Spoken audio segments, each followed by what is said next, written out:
This is Gerardo Del Real with Resource Stock Digest. Joining me today is the CEO of Westhaven Gold, Mr. Gareth Thomas. Gareth, great to see you in person, sir. I know, it's been a while. Thank you very much for having me, Gerardo. It's nice to see you in person. How have you been? Good. Yeah, very well. Thank you. Finding more gold, I see. Yes, yeah, that's the name of the game. So yeah, we think we're continuing to do so. Let's get right into it. We live in a time where the markets are demanding de-risked jurisdictions, de-risked projects, a team that knows what the geologic model is and knows how to develop it, and a team that knows how to monetize the type of asset that it looks like you have on your hands. And so when I look at Westhaven, when I look at the team, when I look at the capital markets expertise and the history of monetizing assets, and then I look at the exploration upside and some of the recent results, you check a lot of boxes. Then I dig a little deeper and I look at the jurisdiction, and then I dig into the infrastructure. And I mean, it does all the things. It's a growing asset. You have a phenomenal base. Can you provide a brief introduction of the company for those that may not be familiar? Sure, yeah. So Westhaven Gold is solely focused on what's known as the Spence's Bridge Gold Belt in southwestern British Columbia. And we have four main projects. So four projects we own 100% outright, covering over 37,000 hectares, which our main project, our flagship, if you will, being the Shovel Nose, which we've had most of our news the last few years coming out of Shovel Nose. That's a little over 17,000 hectares. And we've had some great success of late, as you know. But the big part of the Shovel Nose is a lot of it still remains very underexplored. So as you mentioned there, as we start to figure out a bit more of where this gold's coming from, as we start to figure it out a little bit more, it helps us sort of target where we want to look next. So it's that's where we're at now, just working away. Where's the resource base as it stands today? The official resource base. Yep. So we announced the resource, major milestone for Westhaven in January of 2022. 1.1 million ounces in both the indicated and inferred category, with 75% of that being in the indicated. So then we're looking to grow that. Then we had success in April of this year. We announced our highest ever drill intercept. We have 23 meters of 37.5 grams per ton gold. Not in the resource, by the way. Not in the resource, yeah. So that's about 2 kilometers to the northwest along strike, along this vein zone 1.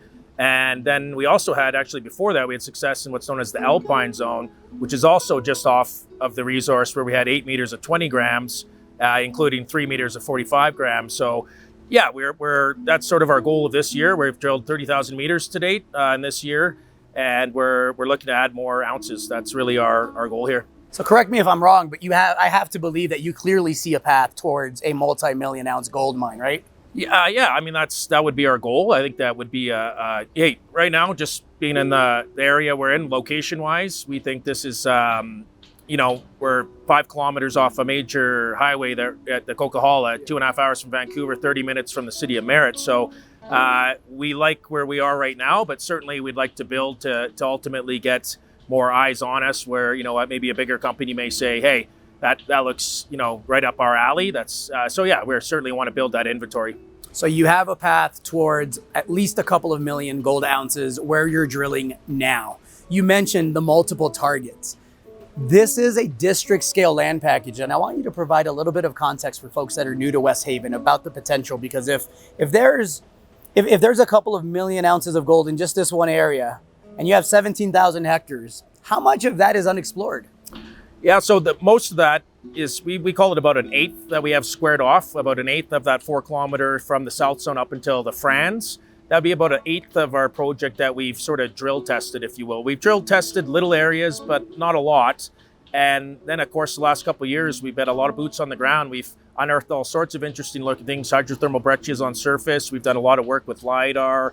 Geophysics have provided some targets. So a lot of this project remains very much not drill tested. So the fact we hit this new hydrothermal breccia we announced last week, where we only drilled 6 holes, 3 of them were anomalous in gold, one of them 6 meters of, it's nothing earth shattering. But this is how the South Zone started as well. So that's important for people to know. These things don't always start with a crash and a bang, or a bang like S in 1814. So you got to be a little bit patient, but we have lots of targets like these. So it's just kind of figuring out where the focus is in these types of markets. And I think right now our best shot of finding stuff right now in this type of market with our our cash position is probably to stick along this trend. But I'd say hundreds of targets that we would like to drill here eventually. And Skunk is another one. Our other project, which I think we should touch on as well. Let's get into it. Tell me about Skunk. Yeah, so Skunk was actually the first project ever drilled on the Spence's Bridge Gold Belt. That was drilled by a company called Strongbow, and Almaden had a joint venture back in 2005.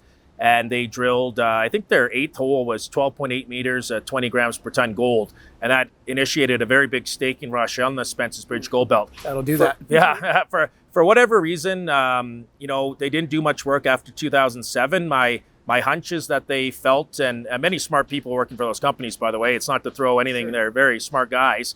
I think they maybe thought that there wasn't economic gold potential. Maybe some of this, the gold potential, economic gold mineralization had been eroded away. I think we've proven that at Shovel Nose that definitely isn't the case. So we're excited to get back to Skunka. We acquired that from Almaden in 2000 and Strongbow in 2017. And since the success at Shovel Nose, we haven't really flocked to Skunka, but we feel it's the right time. It's been 5 years. The market wants to see it. We want to see it. So yeah, we're going to be following up on that 12.8 meters at 20 grams that hit, and hopefully unearthing some more things there on Skunka. And that's about 40 kilometers as a crow flies up the Spence's Bridge Belt to the northwest. So yeah, we're excited to test that as well. You have the team, you have the assets, you have the capital markets experience. You've done this before. You're drilling. There's assays pending. There's a resource update coming. You've only drilled 1/8 of your flagship property, and you've already uncovered over 1 million ounces in all categories. What's the market cap at? I think we're about 50 million. Don't quote me today. I think, somewhere around 50 million. So yeah, I mean, I won't sit here and stew about where we think our price should be, but we think it's a great opportunity for people who are in this type of space, and we've de-risked it in a good political jurisdiction, and yeah, we think we're on the right trajectory here. So yeah, lots of good news to come out soon. Excellent, Gareth. Always a pleasure. Yeah, thank you very much. Thank you so much. Yeah.